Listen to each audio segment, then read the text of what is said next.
जय श्री राधे। श्री विष्णु सहस्त्रनाम स्तोत्र के व्यापक प्रचार प्रसार के क्रम में हम आपके द्वारा सात्विक किए गए कमेंट्स का उत्तर भी देते हैं और उसी क्रम में आज श्री विष्णु सहस्त्रनाम स्तोत्र पाठ करने से आने वाला संकट स्वयं संकट में पड़ जाता है नामक वीडियो के मध्य में आए हुए समस्त कमेंट्स का उत्तर देने का प्रयास करें। सबसे प्रथम कमेंट्स लेते हैं अमित अग्रहरी जी का। ये कमेंट करते हैं, गुरु जी को सादर प्रणाम। श्री राधे। अमित जी। कृष्णा कृष्णाल्ड सर्वे सर्वे श्री विष्णोर दिव्य सहस्रनाम स्तोत्र। श्री राधे श्री राधे श्री राधे। कृष्णा जी उन्होंने कई श्लोक लिखे हैं। श्री विष्णु सहस्रनाम स्तोत्र में अत्यंत रुचि होने के कारण भगवान विष्णु के महात्म्य संबंधी श्लोक लिखते रहते हैं ये, और इनके कमेंट्स प्रायः हमारे वीडियो पर आते रहते हैं। आपकी श्री विष्णु सहस्रनाम स्तोत्र में ऐसी ही रुचि बनी रहे, किंतु अपना नाम और स्थान लिख दें तो हमें सुविधा होगी बताने में। विष्णु भगवान जी लिखते हैं, ओम नमो नारायण गुरु जी। जय श्री राधे, जय श्रीमन नारायण विष्णु भगवान। आपके कमेंट आते हैं तो ऐसा लगता है जैसे साक्षात भगवान ने हमारे वीडियो पर कमेंट किया है। जले विष्णु स्थले विष्णु विष्णु पर्वत मस्तके ज्वाला माला कुले विष्णु सर्व विष्णुमयम जगत। आप ही हैं तृष्णाल सर्वे सर्वे। आपको बहुत बहुत धन्यवाद इस तरह के अच्छे सात्विक श्लोक लिखने के लिए। संजय कुमार जी लिखते हैं, राधे राधे गुरु जी, 2 महीने से विष्णु सहस्त्रनाम का पाठ कर रहा हूँ। शादी के लिए अभी शादी की बात कहीं बना नहीं, भगवान पर भरोसा है। देखिए, भगवान विष्णु कामद है, कामदेवः कामपालः कामी कांता, अर्थात सभी कामनाओं को पूर्ण करने वाले। श्री विष्णु सहस्त्रनाम स्तोत्र का पाठ आपकी समस्त इच्छाओं को पूरी करता है। सर्वसमर्थ भगवान के गुणगान आप गा रहे हैं, निश्चित रूप से आपकी यह मनोकामना भी पूर्ण होगी। घर गृहस्थी बढ़िया से जम जाएगी, मनोनुकूल पत्नी मिलेगी। यदि कहीं देर हो रही है तो समझ लीजिए कि दुरुस्त हो रहा है, क्योंकि विवाह देर से हो लेकिन ऐसा हो जो पूरे जीवन निभ जाए।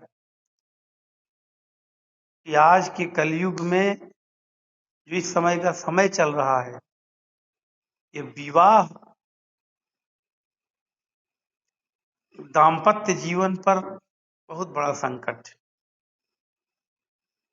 बहुत सारे दाम्पत्य जीवन सुखी नहीं है, आपस में नहीं बनती है, डाइवोर्स हो रहे हैं, तलाक हो रहे हैं, विवाह विच्छेद हो रहे हैं। इसलिए भगवान की कृपा से जब विवाह होगा तो गृहस्थ जीवन, दाम्पत्य जीवन सुखी रहेगा। इसलिए भगवान से विवाह की प्रार्थना कीजिए और साथ साथ अच्छे विवाह की कामना कीजिए कि गृहिणी अच्छी मिले, मनोनुकूल पत्नी मिले। संजय जी, और निश्चित रूप से भगवान की कृपा होगी और आपका घर अच्छे से बस जाएगा। अधिक दिन देर नहीं है, बस भगवान का ऐसे ही भजन करते रहिए। श्री विष्णु सहस्त्र नाम पाठ और दीक्षा मंत्र जपते रहिए। वरुण दास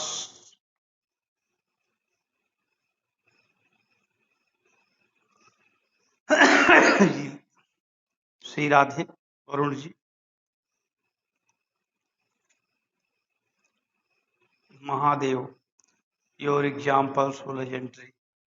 इनका भी मैं कमेंट्स हर वीडियो पर आता है और ऐसे ही लिखते हैं। यही श्री राधे महादेव जी, भगवान शंकर आपके ऊपर कृपा करें, भगवान विष्णु में ऐसे ही आपका प्रेम बना। सौजन्या द्विवेदी जी लिखती हैं, गुरुदेव चरण स्पर्श, राधे राधे।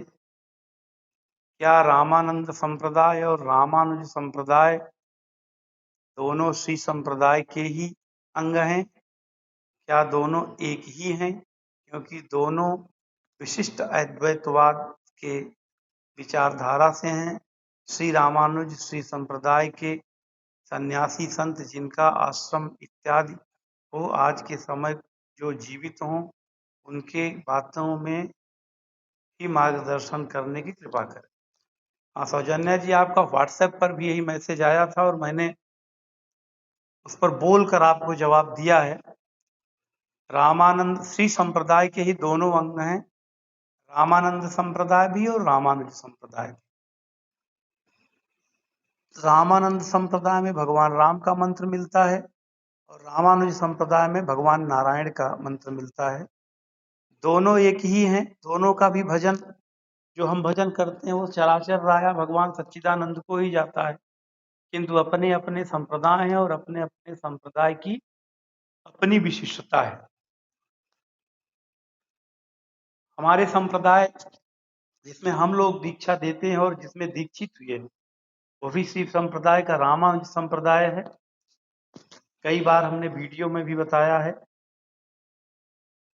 ये तीन मंत्र हमारे यहाँ मिलते हैं। एक मूल मंत्र, अष्टाक्षर मूल मंत्र मिलता है, जिसकी उत्पत्ति, जिसका प्राकट्य भगवान बद्रीनाथ के श्रीमुख से हुआ था। उन्होंने प्रथम बार यह मंत्र, क्योंकि भगवान बद्रीनाथ जी ने नर को बताया था, तो नर भी बड़े तपस्वी थे और यही अष्टाक्षर मूल मंत्र खूब जपते थे, लेकिन उन्होंने आगे इस परंपरा को शिष्य बनाकर नहीं बढ़ाया, इसलिए यह परंपरा वहीं रुक गई थी। अष्टाक्षर मूल मंत्र बहुत प्रभावशाली है, बहुत शक्तिशाली है। इस तुलसी की माला पर जपना चाहिए, शुद्ध होकर स्नान करके ही जपना चाहिए।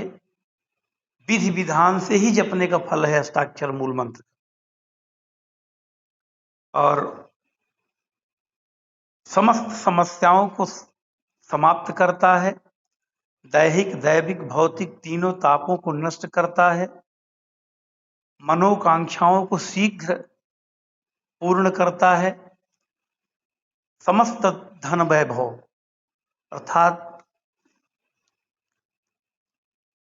जिस प्रकार की समृद्धि होनी चाहिए वो सारी समृद्धि सारे कोण से लाकर उपस्थित करके आपके घर में देता है, भगवत प्राप्ति में सहायक है।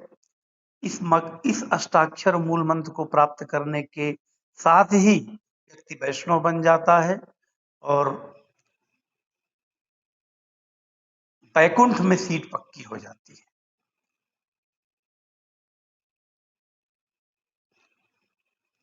दूसरा मंत्र हमारे संप्रदाय में अर्थात रामानुज संप्रदाय में शरणागति मंत्र का मिलता है। शरणागति मंत्र की विशेषता है, इसे भगवान बैकुंठनाथ ने बैकुंठ बल्ली महालक्ष्मी जी को दिया था। यह मंत्र चलते फिरते उठते बैठते सोते जागते किसी समय जपा जा सकता है। और इस मंत्र की विशेषता है कि गृहस्थों के लिए बहुत उपादेय है, क्योंकि गृहस्थ बहुत व्यस्त होते हैं अपने कार्य में, तो हमेशा मूल मंत्र तो जप नहीं सकते, न विष्णु सहस्त्र नाम पाठ कर सकते हैं। तो यह शरणागति मंत्र अभ्यास कर लें कि चलते फिरते बस में, ट्रेन में, प्लेन में, ऑफिस में, अपने घर पर बिस्तर पर सो रहे हैं अर्थात सोते समय, उठते ही फिर से प्रारंभ कर दे। ऐसा अभ्यास धीरे धीरे बन जाता है मन ही मन, कि कोई भी कार्य करते रहें, फिल्म देखते रहें, वीडियो देखते रहें, मोबाइल देखते रहें और ये शरणागति मंत्र जपते रहें। इस अभ्यास से आप अनजान में यानी अकारण ही हजारों नाम दिन भर में जप लेते हैं और वो मंत्र गुरुमुखी मंत्र जप लेते हैं जिसकी बड़ी महत्ता है। और इस मंत्र को महालक्ष्मी जी यानी लक्ष्मी जी जपती थी, जिनके बिना संसार का कोई कार्य नहीं चल सकता। दिन भर जपती रहती, भगवान के श्री चरण दबाती रहती है और ये जपती रहती। और तीसरा मंत्र मिलता है एक बार पढ़ने के लिए, मोक्ष मंत्र है, जिसे भगवान कृष्ण ने अपने शिष्य अर्जुन को दिया था। किंतु विचित्र बात देखिए कि वैकुंठनाथ भगवान ने जब लक्ष्मी जी को ये शरणागति मंत्र दिया था, तो लक्ष्मी जी ने भी किसी को शिष्य नहीं बनाया। स्वयं तो दिन रात जपती हैं, लेकिन शिष्य न बनाने के कारण यह परंपरा रुकी रह गई। और तीसरा, भगवान कृष्ण ने अर्जुन को दिया, तो अर्जुन ने इस मंत्र को आगे नहीं बढ़ाया, तो ये परंपरा भी रुकी रह गई। तो तीनों परंपराएं बाद में कैसे अविच्छिन्न रूप से हम लोगों तक पहुंची हैं, इसको मैं वीडियो में बता चुका हूं और आगे फिर किसी दिन बताऊंगा। तो रामानुज संप्रदाय इसलिए कहा जाता है कि बीच में भगवान रामानुज शेष जी के अवतार हैं। लक्ष्मण जी के अवतार त्रेता में हुए और द्वापर में भगवान बलराम के अवतार हुए और भगवान की खूब सेवा किया। लक्ष्मण जी के भी अवतार में खूब सेवा किया और शेष जी बनकर परछाई की तरह भगवान के साथ रहते, यहाँ तक कि भगवान उनको बिस्तर बनाकर लेटते हैं। वही रामानुज भगवान प्रकट होकर ऐसी भक्ति की धारा बहाए, इन तीनों मंत्रों को एक साथ प्रवाहित किए कि आज श्री संप्रदाय का यह रामानुजीय तीनों मंत्र हर सनातनी के घर में वास कर रहे हैं।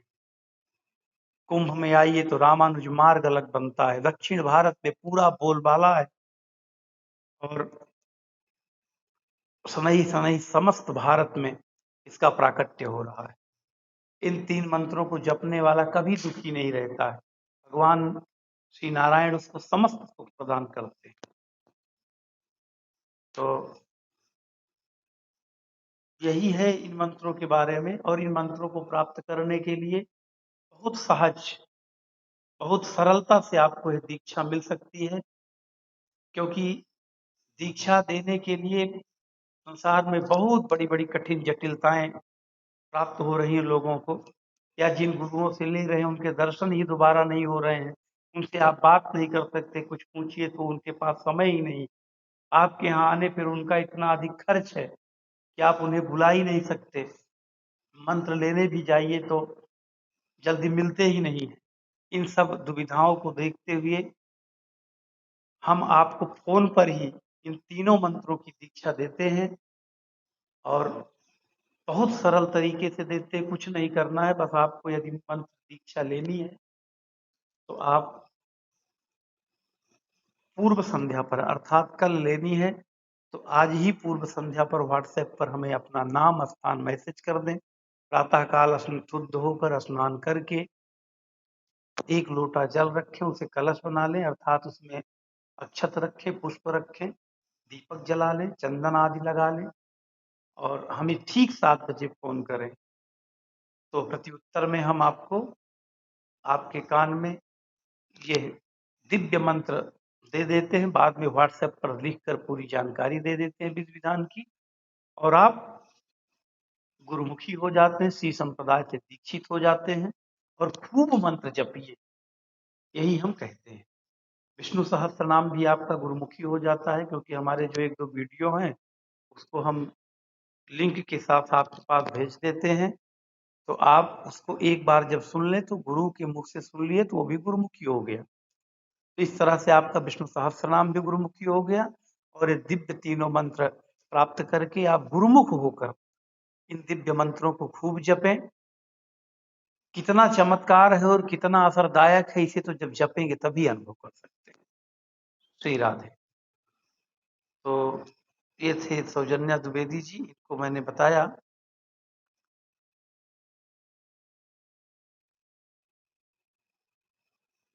ये अभिनव जी ने लिखा है कि डेली एक पाठ करता हूँ, ऑलमोस्ट 2 मंथ हो गए, विश्वास है विष्णु सहस्त्र नाम में असर होता है, लेकिन मेरी नौकरी की समस्या अभी समाप्त नहीं हुई है। बस ऐसा करता हूँ कि जल्दी ही ये समस्या भी दूर हो जाएगी, आशा करता हूँ। इनके उत्तर में पवन सिंह जी लिखते हैं, भैया इस पाठ से पहले रुद्र साप विमोचन का पाठ करना, फिर देखना काम कैसे बनता है। फिर पवन सिंह जी लिखते हैं कि रुद्र साप विमोचन के बिना यह पाठ अधूरा है।